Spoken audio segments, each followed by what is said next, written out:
Doing So far, a good. small group, but we'll continue to let people in as they arrive. I don't want to kick us off because we have a really busy schedule today, and quite a few speakers on our agenda. So welcome to our municipal series for energy management and efficient electrification. Today, we're talking about tips, tricks, and workarounds to get your energy projects done. We have Stephen Dixon, Andrea Dwight, and Christian Tam, who've been working with us throughout the series, and today a special guest, Christina Guido from the town of Caledon. So a brief agenda for us. We'll do introductions with our speakers. We'll talk about leveraging asset management to complete energy projects. That will be Andrea. Treating energy projects as investments to facilitate adoption. That will be Stephen. And then Christina is going to talk about funding energy projects by establishing and drawing from revolving funds. And Christian will then talk about helping municipalities to manage their energy projects. I just want to go around the room. Maybe we'll start with Andrea. Hi, thank you. My name is Andrea Dwight from Blue Sky Energy Engineering, and we're a firm that focuses on helping municipal and industrial clients identify and deliver energy conservation projects and programs. Thanks. Thanks, Andrea. Stephen. I guess I'm up next. I'm Stephen Dixon. I've been in the energy business for many, many years. My goal is to help organizations and individuals use energy better. Great, thank you. Christina. Hi, everybody. I'm Christina Guido. I'm the Energy and Environment Specialist with the town of Caledon. I oversee the town's corporate climate portfolio of work, so that includes reducing the energy and emissions in our town-owned buildings. And next May, I'll be with the town for 10 years. Wonderful. And Yeah, Christian. Yes, thanks, Megan. Christian is the name. I work with LASMO, and I will talk more about LASMO when I get to my intent to present. But I've been working with them for the last 7 years now as a municipal program specialist. Prior to this particular position, I was working with a municipality outside of London as an energy manager. Did that for a couple of years and moved on to EMO. We basically help municipalities with their energy projects with the 10 key programs that we've developed that assist municipalities to run programs and projects. And I'll talk more about that when it gets to my turn. But meanwhile, great to see you all. It's Friday, and thank you for joining us on a Friday morning. Yeah. Yes, thank you. Thank you. A little bit of a warm-up for our audience. We have a quick poll. It's really an open response. You can go on your browser to menti.com and enter the 8-digit code there, or you can use your phone, scan that QR code. And I'm also going to try sharing it on the screen here. I'll just give everyone a moment to do it one of these other ways, because we tested it earlier and we were having a bit of a challenge. So the question that we're asking all of you is, what are some of the top challenges preventing you from getting your energy projects done? There, I can see some responses coming up. Budget planning, funds, availability of funds, probably.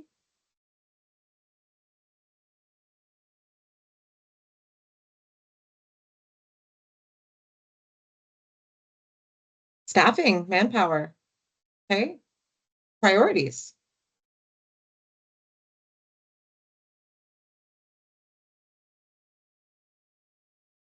Resourcing, team support, okay. That's a lot of really good feedback, and hopefully we can address some of it as we go through the rest of our session today. With that, I'm going to hand it off to Andrea. Oh, thank you so much. So today we're talking about ways in which we can get our energy projects done. And I've been asked to talk about asset management planning as a way to leverage the acceleration of these projects to completion. So let's talk about what is asset management planning. And most organizations, all, of course, the municipal organizations in Ontario, at least, are required to have an asset management plan, and most industrial and commercial also. And it's essentially just an organized way of managing your infrastructure and your other assets like your fleet, etc. And there are many parts of an asset management plan, but some of the key areas I've listed here, which you're probably very familiar with, you've got to have a full list of all your assets. You have to categorize them and potentially get condition assessments for your facilities, prioritize them, and then have a program of monitoring. And the really big key is also life cycle management and replacement strategies. So why do we want to talk about it in the context of energy conservation? Well, because there is such an overlap. Both are very, very closely linked. A well-managed asset management plan with all its parts will allow the assets to have a longer life, but the equipment will probably run more efficiently as it's being managed properly. Conversely, on the flip side, a good energy conservation program will be assessing assets on a regular basis and through sub-metering programs or even thermography when you're looking for energy opportunities to reduce, say, thermal losses on your envelope. When you fix those, you're not just fixing the energy problem, but you're also protecting your asset from moisture and vermin and all sorts of other things. You're extending the life of the assets by actually protecting and reducing your energy use. So there's a big overlap here between the two. Next slide. So I want to start with asset prioritization. In an asset management plan, you have a list of assets, but you also need to prioritize them. And this will allow organizations to rank and distribute funding. It's key to the and support. Typical ranking criteria I've listed down here are, risk to community, likelihood of failure, its condition, its service life. So all of these things are really important and are probably already done by your organization. Next slide. But there's one thing that I think needs to be added, and I encourage you, and my recommendation is to add energy impact as a criteria on this list in the asset management plan itself.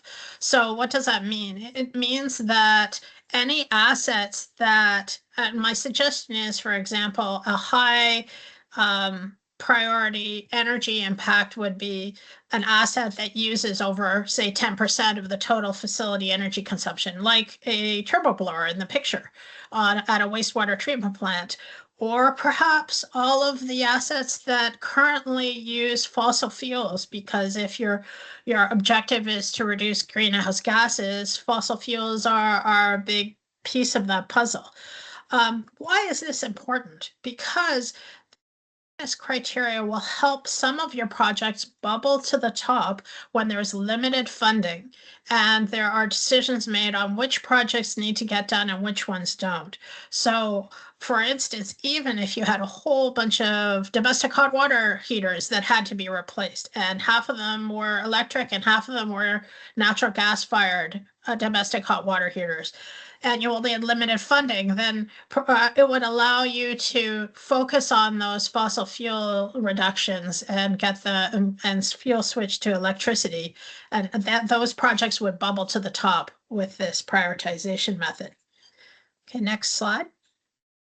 So you know what you want to purchase, but you have to replace some things, but what are you going to replace them with? And as energy managers, we have a whole bunch of either new technologies or energy efficient options, and they're usually a little bit more expensive, and sometimes they're a bit different than what is in place right now. And I strongly advise you to consider building energy efficient purchasing guidelines.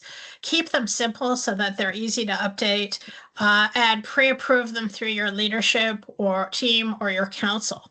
What this does is allow you to have the conversations with people that say yes to projects ahead of time about technology questions and about financing, so that if something actually ends up falling apart on a weekend, like a HVAC unit, and you have to replace it quickly, you don't have to go and find leadership approval to replace that HVAC unit with a air source heat pump, for instance.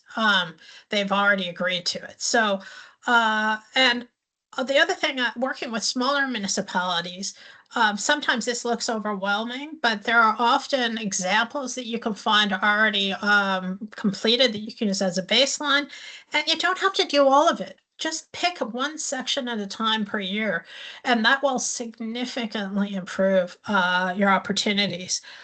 Why this is also very important is that, gosh, when you're replacing things like boilers or HVAC units, which have a long service life, 25 years, 15 years, you get one chance and then you can't change that. You are not going to be able to afford to change that again for many, many years to come. So you want to make sure you're getting it right as these assets come to their end of life. Next slide, please. So another reason why it's important to use asset management, as something I alluded to in the last slide, is life cycle management. It's way easier to justify energy efficient improvements when you're only justifying the incremental cost between a base unit and the new high efficiency unit or the new technology. If you're trying to make a project run and the only savings is, the only reason why you're doing it is energy, it's very, very difficult. But if that asset is already at the end of life, then it's a much easier sell to do the incremental and incremental pricing. Next slide. The other piece to this is something called life cycle costing. I'm sure everybody's been exposed to this and used this on occasion, but it's really important to create a policy that life cycle costing is used on all large capital purchases and the majority of the asset management piece.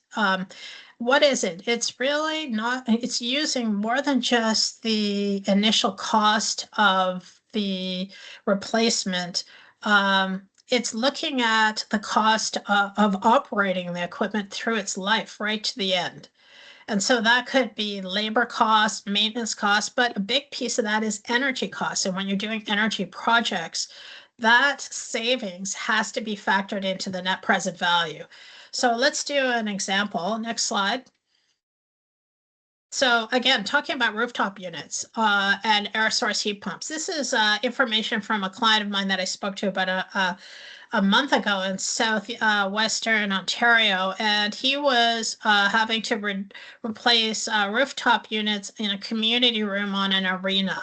And he had two kind of big options. He could just replace in kind, maybe with some small efficiency improvements, or look at air source heat pumps. And if you look at the price there, replacement of the rooftop unit was about $20,000 capital, but the two air source heat pumps that he needed would be $32,000. So just looking at that pricing alone, it's over 50% increase in base cost. Typically, it's really hard to get a yes for the air source heat pump looking at those costs alone. However, next slide, please. If you think about the incremental costs only to justify this and look at the ongoing energy savings, this can look very different. So this is red screen. Stephen, I don't know whether you want to pop in. Stephen Dixon pulled this together for me. There are many tools out there to do these kinds of calculations, but this one's pretty effective. All we're really doing is showing here in red screen, I mean, the label is there actually to prompt you to do this. It says incremental initial cost. So if you're starting from nothing and you're building a project, the incremental initial cost is the full-on cost. But if you're looking at a base case versus a proposed case, that is a like for like versus like for better, more efficient replacement, then we go with that $12,000 incremental cost. Do that for heating and cooling, although we do it once on the heating side. We deal with the cooling improvement and efficiency. The next slide shows us then that on the basis of the incremental cost, the economics or the financial side of it can look really good. Megan, on the next slide. So here we see a very simple financial analysis. some people like to look at simple payback. I like to look at internal rate of return. So a 28.5% internal rate of return. Energy efficiency is a good investment if you look at it this way. I'll say a few more words about that later on, but yeah, treat energy projects as investments as opposed to just purely costs. And you're right, Andrea, life cycle costing is about making the decision based on the lowest life cycle cost, not the lowest first cost. Excellent. Thank you. Thank you. And I don't think that there's anyone in this room that wouldn't like a return on investment of 28%. I just reviewed my own investments yesterday, and I was just thinking exactly the same thing. So what were the results? Basically, they chose their source heat pump. They were able to eliminate natural gas, which lowered their GHG emissions for that space. And they used 1/3 of the electricity over pre-retrofit levels. And there were some added bonuses. They had lower maintenance and labor costs because air source heat pumps don't have filters to replace. So thinking about the total impact of the upgrade is really important when you're trying to sell a project. Okay, so next slide, please. Okay. What's that? Oh, there's a hand up. Yeah, Is there a question? I have a question. When you were comparing the air source heat pump versus your rooftop unit, you were making a case how, I guess, the heat pump is a better choice. So what happens in applications where we're using economizers? And what happens in applications where the temperatures, the climates are more suitable for application of economizer? Is it still feasible to do that? Yes, yeah, it's a very good question. It would actually depend on a case-by-case basis. Yeah. We actually did a webinar a couple of weeks ago on using RedScreen to evaluate HVAC systems, and we actually looked at the situation of economizer in a single zone constant volume system. So it's hard to give you the final answer there, but it could be analyzed relatively easily with RedScreen. Yeah, and again, yeah, the idea is it's a case-by-case basis. So one piece of equipment doesn't suit all, but there are opportunities where the technology has got so much better that they work quite well in certain circumstances. Thanks for the question. Next slide, please.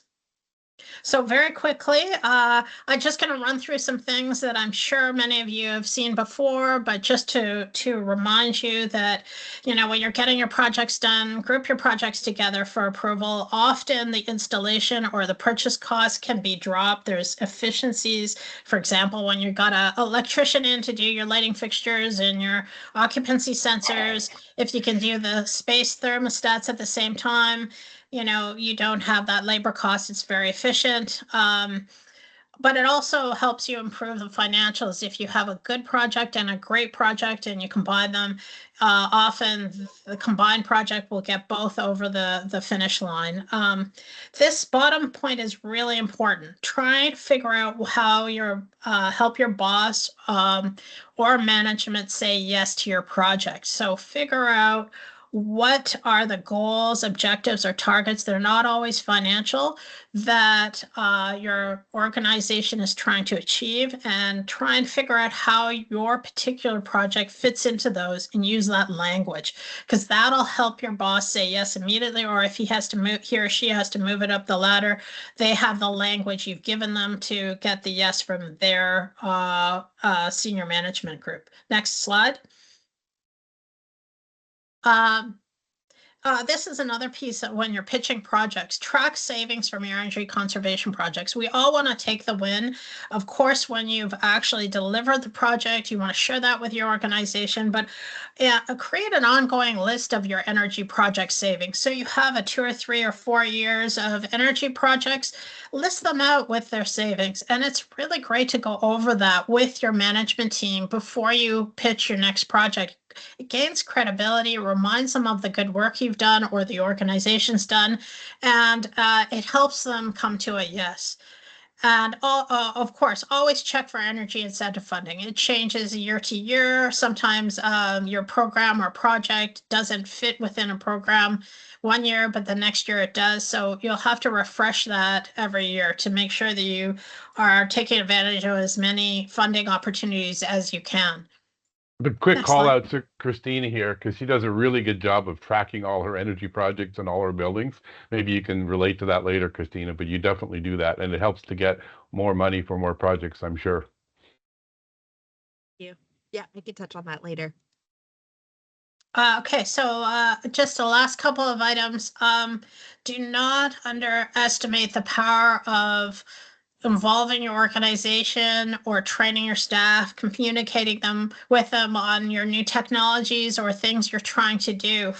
I've worked with a lot of building managers and with a lot of organizations, and communicating with the constituents or the people that use the building when you're trying to push the envelope, like you're trying to commission a new BAS system, and the only way that you can push the envelope and really get the most efficient operating method for unoccupied, occupied setback temperatures on your building is to push the envelope until it doesn't react the way you want it to, and then you can pull it back and be as efficient as possible. But in doing so, you might want to do it on a weekend. But another example might be creating energy conservation days or sweater days where everybody knows that you're going to be testing something new and you're tweaking it, and then you won't have people supporting you versus questioning what you're up to. And also, of course, training so that people understand the technology. Often things work a little differently.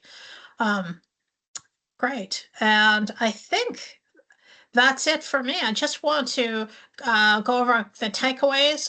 Consider adding energy impact in your criteria for condition assessments and asset planning. Really important. That helps you if there is a finite pot of money.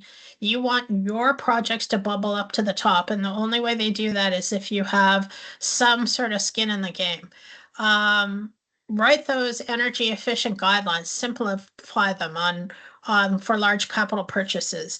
Make sure you're looking at end of life planning. So what is your organization doing in the next 5 years with its assets, and make sure that those assets have a clear energy efficient plan, and use life cycle costing to ensure that you're also including all the costs across the life of of an asset when you're trying to identify which option you should go with. And I think that's it for me. Thank you. Thanks, Andrea. Stephen. Yeah, over to me. Thank you.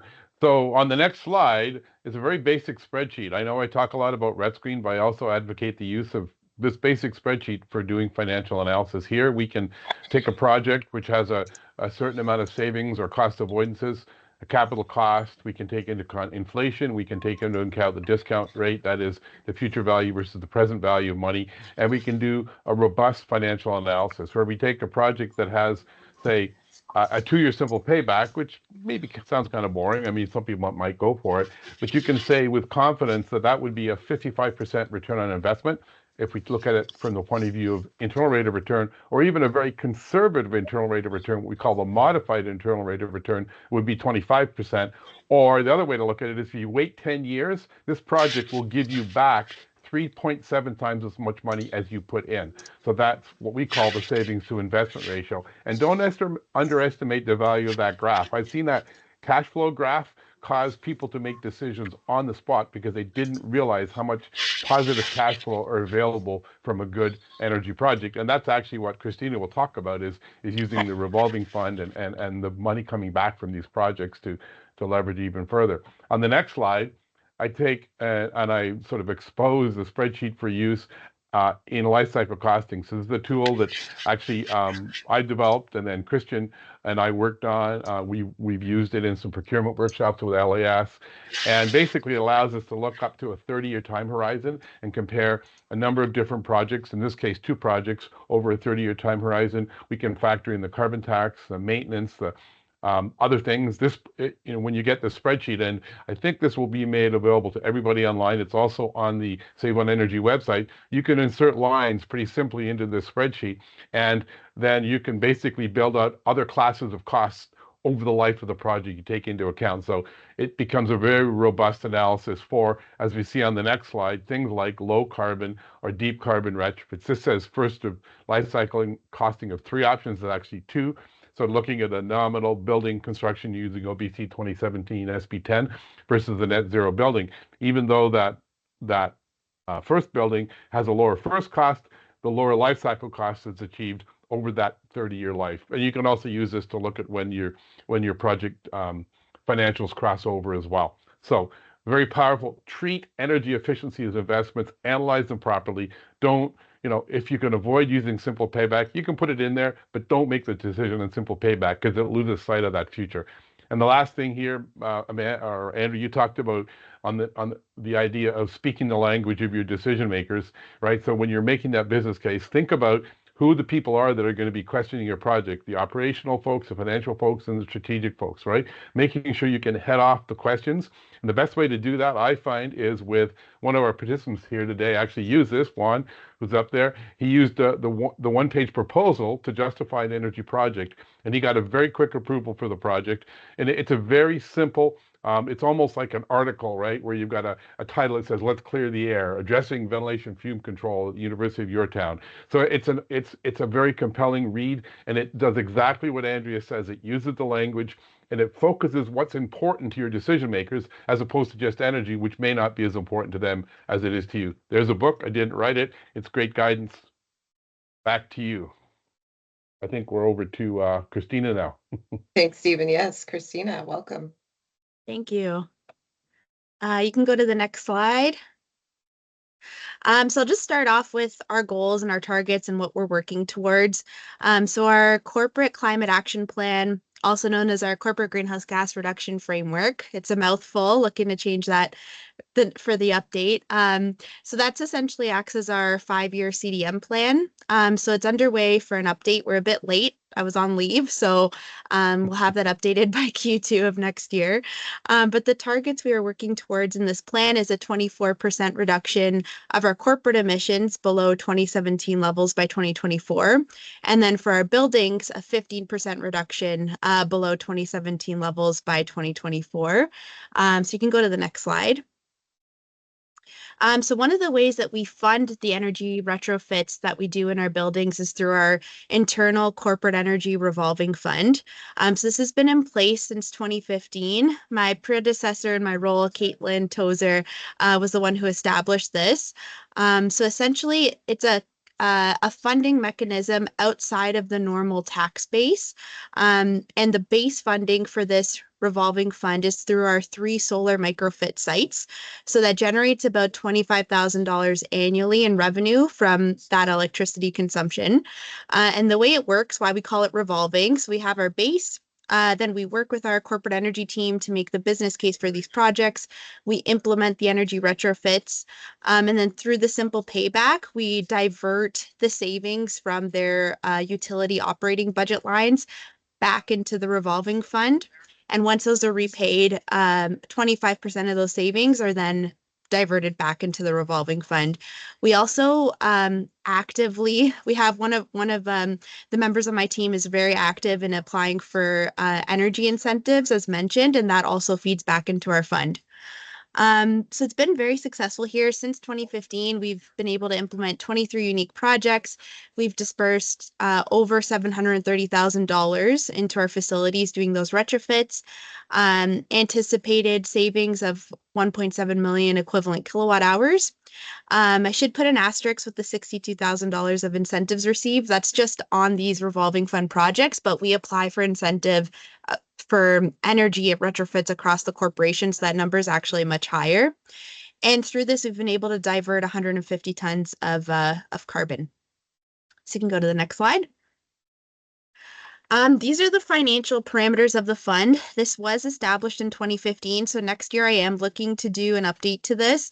As Stephen mentioned, simple payback is not typically best practice, so I want to look at other financial drivers for the fund, but also balancing that with keeping it simple, because I do think that's one of the key measures of success for using this fund is making the business case as simple as possible. So the fund can't deplete below $50,000. Right now, the rules are that each project has to demonstrate a simple payback of 10 years or less. And then I won't go through the revenue. I know I went through that previously, so you can go to the next slide. So who's involved? So we have an internal corporate energy team. So this team's been active for over 10 years. The Energy and Environment Division chairs this group, and it's made up of all levels of our facility staff and our recently established project management office. So we meet as a team quarterly. And we really utilize RETScreen Expert on the performance assessment side to monitor how our facilities are performing.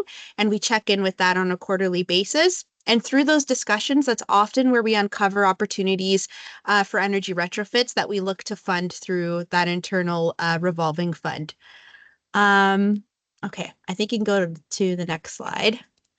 We did have a question for you, Oh, Christina. sorry. That's okay. Which year? Our baseline year is 2017. Okay, you did mention that. Thank you. No problem. So just checking in back since 2015, what kind of projects have we funded? So what's interesting about this slide, I think initially when the fund was set up, we used it to hit low-hanging fruit in our facility. So it was mostly dominated by LED retrofits, I would say. And now we're moving towards getting into larger energy and emission savings. So you can see in 2024, we've kind of shifted to more of those HVAC retrofit projects and less so on the LED side. I think we've made really great traction in our facilities. Almost all of them are fully LED retrofit, which frees up some of that electrical capacity to look at electrification of our HVAC equipment, which is great. We've also used this fund to pilot new technologies and implement that across our facilities as well. So really neat to see this slide. I think you can go to the next one. Yeah, just wrapping it up, the benefits of the fund. So it does provide a financial motivation for facilities to participate in our corporate energy team. A lot of the times when we're looking to scale back those annual tax base increases, some of those projects on the facility side are more subject to getting cut or deferred to later years. So it provides another mechanism to fund those important projects in our facilities. It's also a career and skills development opportunity. So often I'll try to empower facility staff to actually put together those business cases rather than me doing it myself. It's just an opportunity for them to learn something new and do something outside of their regular day-to-day activities. It's also the basis for our annual corporate energy awards. They're almost as big as the Oscars, I would say. So we've got that coming up in 2 weeks. So we like to recognize staff who put in the extra effort to save energy and do these kinds of projects in our facilities. It's also based off of the RETScreen performance analysis savings. So we recognize largest electricity savings, gas savings for the year. And then just to the point Stephen mentioned before, through these corporate energy team meetings, we're tracking, we call it our what's going on spreadsheets. We're tracking everything, any retrofits or conservation measures being done in our facilities. And we're also actively tracking that in RETScreen so we can be informed of why energy trends may be changing. And the recognition is important. And I put that in bold.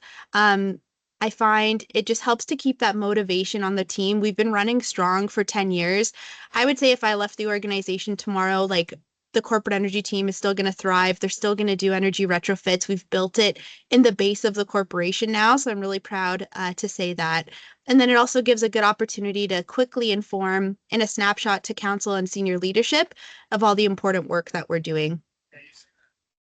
I think that's the last slide for me. Thank you. Thanks so much for sharing with us, Christina. And throwing a couple jokes in. I enjoyed those. Yeah, the Oscars indeed. Yeah. All right. Let me take you on the home run.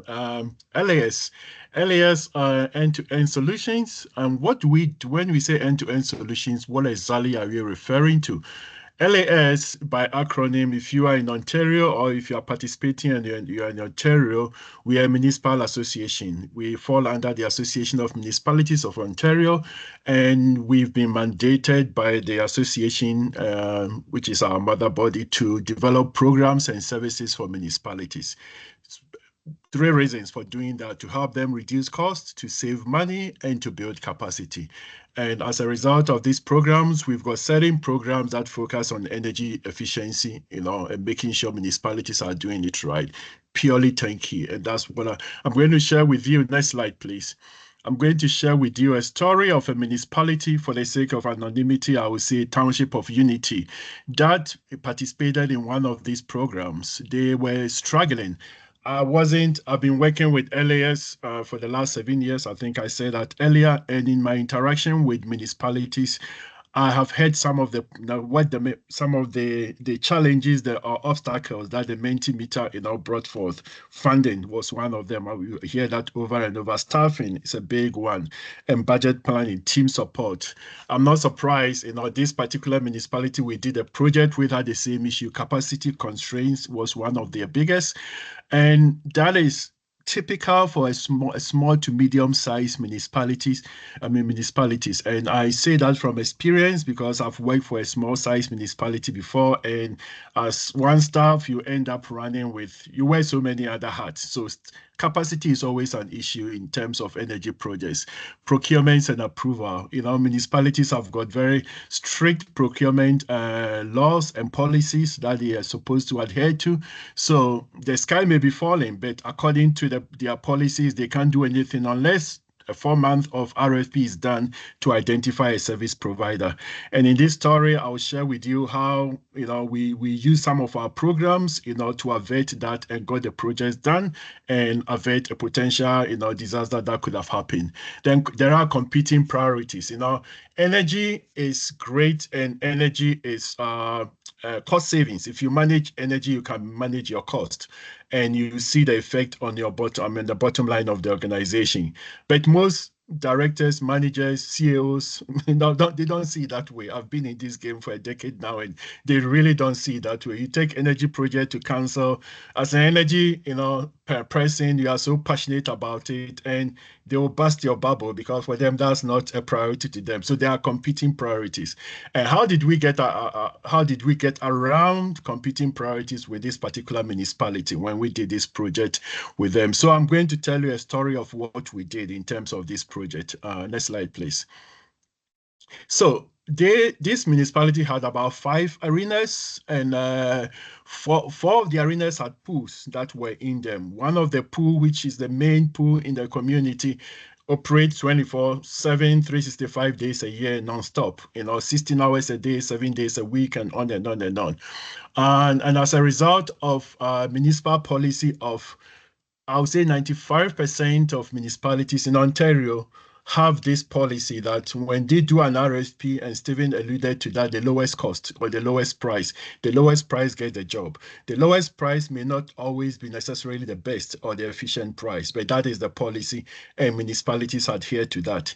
So in this case, years ago, not too long ago, about 5 or 10 years, when they had to do an LED upgrade, the lowest price got a job and the service provider did it, but then it was shoddy work, inferior products, and after not too long, the lights were failing. There was excessive glare, on the pool, which is a disaster in itself, because it doesn't help lifeguards, to address an issue, and it can cause drowning as well. And the fixtures, of course, were really getting out as well. And next slide, please. So it was an urgent situation that needed an urgent attention. But next slide, please. And do we have the next slide? Yeah, sure. So this is a challenge. As you can see there on the pool, you can see the lights facing there, and the glare on pools is not the best thing. There's a better way to go about it. So safety was an issue, and there was a potential drowning that almost happened. So the director for facilities was stuck and didn't know where to go. He had to address this situation, but 4 to 5 months of RFP will not address a potential drowning that can happen the next day. So it was in this dilemma that he saw one of our adverts on our LED upgrade program as an end-to-end solution, and gave us a call. And because it's purely turnkey, you don't have to do an RFP because LAS has done the RFP on your behalf. So you just piggyback on the service provider we have retained, and you work with the service provider. We do an analysis, we do a design, we do supply and installation, and we do the commissioning. And where there are incentives, we do the application for the incentives. Actually, this program, it's so handy. When I bump into it years ago when I started with LAS, I said, wow, I wish this program was around when I was doing LED upgrades. Because as a municipal staffer, I will do the RFPs, I will do project management and do everything, try to get the projects done. But I realized that there was a better way, and this is the better way LAS brought to the table. So the municipality got in touch with us. We sent our service provider on site. The next day, they did an assessment of the pool. Next slide, please. They didn't have to do an RFP, and the project got done. The project was so good. The municipality was very impressed, and we've got a planning tool. I know there are other planning tools that are there, energy software tools, but we've got a very cost-effective, basic one that does the job so well. So that's the energy planning tool. So they enrolled in an energy planning tool, as a subscriber, paid X amount of money, not very much, very, very cost effective. And they started tracking the savings of their project. One of the speakers earlier on alluded to tracking savings. I think it was Andrea, very, very important. So they started tracking savings, and they saw the savings that, they were getting from the project. And this same tool helped them to do some other pending projects that had not been done and were still kind of dilly-dallying on it. And finally, this year, when it was time for energy reporting, they used the energy planning tool to do the energy reporting. And of course, they use it also for the CDM plan, which was due this year. They did it in-house. Next slide, please. So they were so impressed with what we're doing. They attended one of our energy workshops. We've got an energy procurement workshop. Steven said it. We've done workshops with Steven before. So they attended this program, and they saw the benefit of life cycle cost. Life cycle cost speaks direct in contrast to what most municipal procurement policy says. Life cycle cost is not about the lowest cost. It's about the cost of the particular item you want to get throughout the life cycle of the project. And at times you realize that is the most efficient cost, because you not end up paying more money for the lowest cost that you got initially. So they did that total cost of ownership, and they realized taking the entire cost of the project is very important, and they started implementing that. So next slide, please. So they had a pump issue that they were supposed to address, and as you can see, there's option A, option B, option C. Normally, option A would have been the initial cost, $2,000, let's do it. But then you have a maintenance cost of 500 every 2 years, and annual energy consumption is 5,000 kilowatts per year. Option B says, okay, it's 2,500, not the lowest cost, mid kind of cost. But then you're going to have a maintenance cost of 375 every 3 years, and annual consumption of 4,000 kilowatts per year. Then option C says, okay, it's going to be a little bit expensive for you when you start this project, but then your maintenance cost is going to be reduced, and your annual consumption also is going to be reduced. So they use this kind of thinking and analysis, pitched the pump program to council, and council got it approved instantly without any question. And I know of another municipality that's also used the principles of life cycle costing. Beginning of this year, got close to $1 million LED upgrade project in the entire municipality approved. I see there's a hand there. There's a question. Yes. Yes, thank you. Jani, yeah. Yeah, Arash Jenny. Sure. I was listening to you. I'm trying to follow something here. So you were talking about a pool and how there was a glare problem and some of the lights were not particularly good, and then you started talking about some of the other facets of this program, but I didn't quite follow what happened there. Did the glare problem go away? Did somehow better lighting get installed? And then you're covering pumps. So are you still on the pool topic, or did you move way well beyond that? I'm trying to follow that. Sure. No, good question. Thank you for clarity. I'm kind of racing against time here, so I'm trying to. But thanks. I mean, your question may be valid for others as well. I think you're good for time, Christian. So don't. I'm good for time. Slow down Okay. a little bit. Yeah. All right. So then I will do that then. The glare got addressed. We came in with our end-to-end solution of an LED upgrade. We got a quote for them. They did not have to do an RFP, which was going to take about 4 or 5 months, to get a service provider. So with a service provider that we've got, they used it, and instead of downlight, we introduced uplight, took the glare away. We gave them a high quality LED. There are so many LED products out there, but ours, the product we do work with a Canadian supplier, is a Canadian one, uplighting. So it addressed the glare, and it took the issue away. So it got addressed. So that's one program that we do offer. That's the LED upgrade. Then I moved on to the energy planning 2. Yeah, the next one before this one. The energy planning 2. No, before the pumps. I'll talk about the pumps. If you can go back a bit, right here. So the energy planning 2 is a software like any other software, Rescreen, whichever ones that are out there, Energy Cow, but this is a very cost-effective one, but it's still able to help you track your energy savings, and helps you to do your energy projects as well. So with the result of this, when they saw the savings that they were getting from the pool upgrade, then they included some of the projects that were kind of not being done. They were still lingering. They got it on the energy planning too, and they got it done. And the energy planning too also helps you as a municipality to do your annual energy reporting. That's Regulation 2523. So they use it to do their regulation reporting. And the end of 1st of July was the CDM planning. They use the energy planning to do their CDM planning in-house as well. So now on the pump issue, if you can go to the pump, right. So they had another project that they were supposed to do, and now going to cancel, they had to pitch the pump, a life cycle costing of a pump as an analysis to get council to understand that we're not going to go with the lowest cost as per the municipal procurement policy.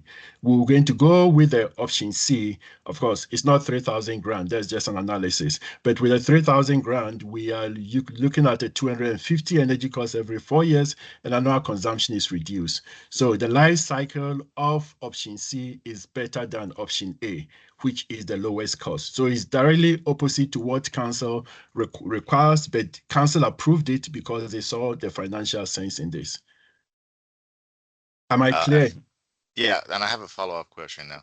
Sure. So in the first attempt that the LED lights were installed, it was basically a screw up. So somebody had to pay some money to get those installed, and then somebody had to pay some more money to get them, I guess, uninstalled. Now, does that get taken into account within this program, and does it get, let's say, registered as a loss? Is that figured into this picture, or is that just completely taken out? Well, in the first place, we were not involved as LAS, so we can control that, and that is why we're trying to introduce municipalities to some of these programs that we do run, because at the end of the day, if they use it, and they do some of the recommendations we bring to the table, like life cycle costs. The first program of the lighting upgrade that wasn't done properly could be averted. So we basically use our programs to say, hey, there is a better way. So let's get to the drawing board and look at it again instead of doing it the same old way. So the I don't know if that answers your question. Well, I think the answer is that was set aside, right? They began afresh, right, when they came on the scene, so they didn't deal with those costs or the losses on. Okay, I get the answer. Those numbers are, I guess, the best possible scenario. They're untainted by the screw up, sort of. Okay, thank you. Yes, you did answer the question. You're welcome. I appreciate your questions. Very good questions. And yeah, I mean, talking about losses, and this is just one municipality, and that's why I can't mention names, but they are one of the many that runs into this every day, because we've got a procurement policy that says that the lowest, RFP, we do RFPs, let's give it to the lowest bidder or the lowest price. The lowest price may not always be the best price in terms of the life cycle cost. So in terms of cost, yes, there's a cost, but of course, what do? we move on to another project. And that's why we've been around 30 odd years, 30 plus years now, trying to bring some of these solutions to help municipalities to reduce costs, save money and build capacity. So in the workshops that we do offer, we have a procurement energy workshop that we do offer. Life cycle cost is one of the bases that we do treat. I mean, we do tackle, and municipalities have attended and they've seen the benefit of. We've got another workshop with a treasure hunt that we do offer to municipalities also. They attended that and they've done treasure hunts on the facilities where energy consumption was an issue and have identified tens of thousands savings. So now this particular municipality I'm talking about, next slide, please. Right, they now want to take some big projects on, and this is a project, Middlesex Center, the municipality I worked with. It's a fire hall, a net zero energy fire hall that was built. It's been in operation for 8 years now. Yeah, since 2017. So 7 years now it's been in operation. It's 10,000 square feet fire hall. There's no natural gas. It's heat pump with 52 horizontal drilled wells and a couple of solar panels. You don't see it, but it's been kind of hidden on the rooftop right there that generates its own power, and they're able to feed excess power into the municipal office. So now this municipality want to do this particular program. I'm talking with them and I'm bringing some of the lessons we learned on this project to them that, hey, and Christina said it, I think Andrea also mentioned it, corporate energy team is key. You need to have a team to work with. If you're a standalone energy manager and you want to do these things, 99% of the time it doesn't get any further. The biggest thing also is that you need the buy-in of senior management. I mean, as nice as you see this fire hall, this was captured in the winter of 2018. It couldn't have been possible if the mayor wasn't on board. The mayor, the late Edmondson, was a passionate guy about carbon reduction and said, we got to do this. But he, in as much as he was passionate and the CEO was also passionate, 25% of the council was not on board. They felt like, oh, it's a waste of time. This year in August, we're having a conference, a workshop in EMO conference, an annual conference we do in Ottawa. And one of the councillors came to me and said, hey, Christian, do you remember that fire hall and how those guys were against you? I said, yeah, I remember. That was a long time ago. I said, yeah, they were wrong. You were right. They've seen the benefits. They've seen the energy reduction on the fire hall. And they think at this point is the best thing that ever happened to a municipality of less than 20,000. And if ever, so now this other municipality, Township of Unity, wants to embark on this project, and I'm working with them, trying to get them to do this also. But the biggest key here is, once again, life cycle cost, because this fire hall was successful because after all the initial hurdles, when they saw the life cycle cost and the numbers, they felt it was a good thing to do. And this other Township of Unity is going to go through the same to get it done as well. So that's the end of my story. I hope it was helpful. But in terms of tricks, tips, corporate energy management team, key, life cycle costs, it's another trick I'll give to you. And of course, don't work in silos, work as a team, and you'll get things done successfully. So that's the end of my story. Thank you, Thank you. Christian. Thanks to everybody. I'd like to open it up to questions. We have a little bit of time and then a few updates to share with you after that.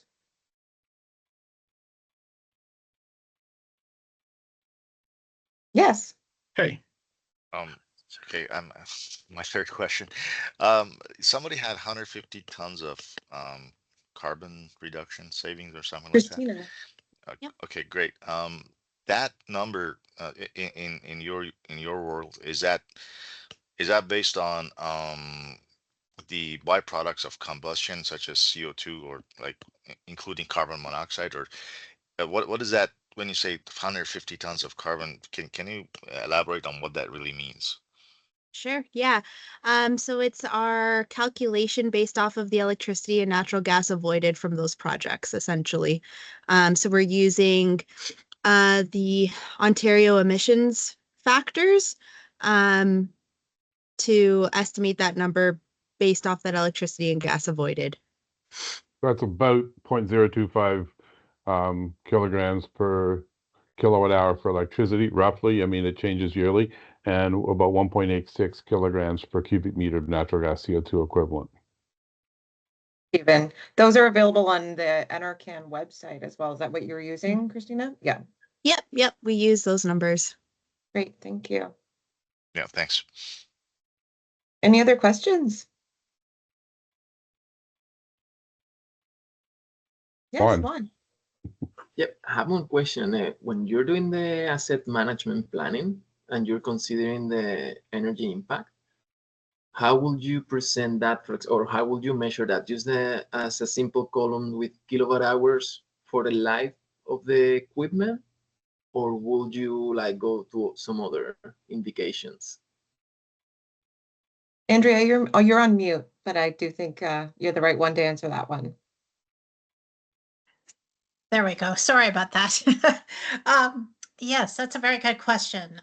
Typically, when we're doing condition assessments on assets, it's usually in 2 or 3 different buckets, like high risk, medium risk, low risk. There isn't usually a defining number that would say, so you have to define your criteria up front. And so when I had talked about it, perhaps it's a building that's running, or an asset that's running a certain percentage under its manufacturer's original efficiency, and that would flop it into the high risk #1 category. And then what happens is that that particular asset is ranked under a whole bunch of different criteria that they're then weighted and added up at the end.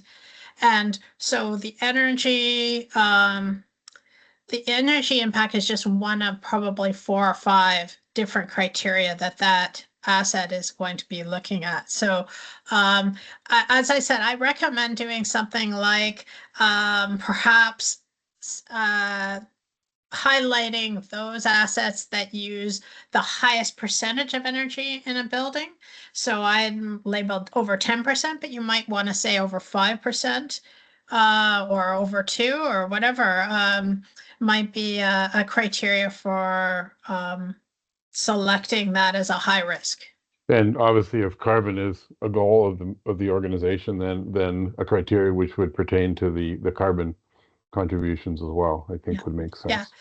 Yeah, that's actually very good. So breaking it down, not on just equivalent kilowatt hours, but of, the carbon, or even that it uses carbon at all. So if it uses anything, even a domestic hot water heater might get a #1 because it fits in that category. That's right. So yeah, you need a criteria that will bring to the surface not just the biggest thing, but on a relative basis, the most impactful thing.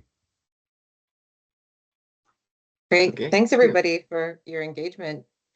I wanted to point out a lot of resources are available. So Stephen in his section today had a screenshot of a life cycle cost calculator to compare different project scenarios.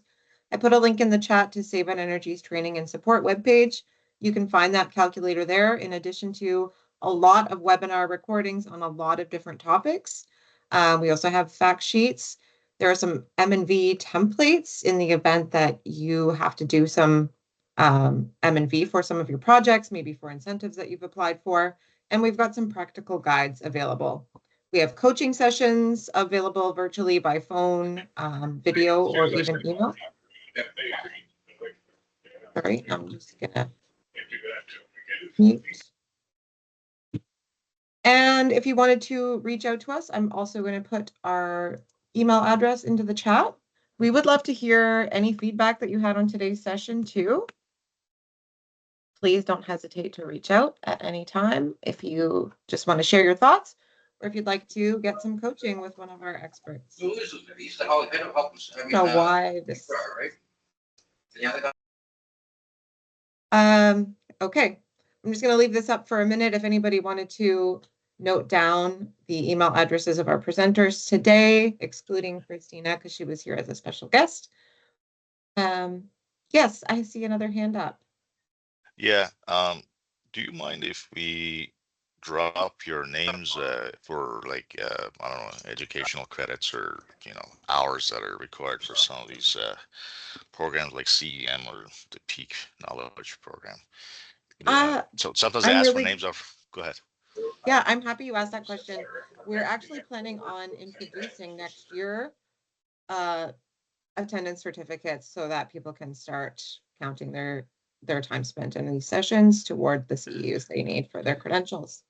Okay, my intention is to use this 1 hour for my P credit completion. I only got 1 month left to meet that deadline, so I hope Okay. you guys don't mind. Well, hopefully you can No. use some of the information too. That would be even better. Yes, But of yeah, course. yeah, absolutely. Yeah, thank you. Thank you. That brings us to the top of the hour. And just our last slide, more links to access Save on Energy resources, find them on socials, and a QR code in case you wanted to sign up for their quarterly business newsletter. I really apologize for that background noise. I hope you all have a great day. All right. Thank you all. Have a great Thank you. weekend. Thank you. Thanks, everybody. Thanks, everybody. Bye. Thanks for coming, everybody.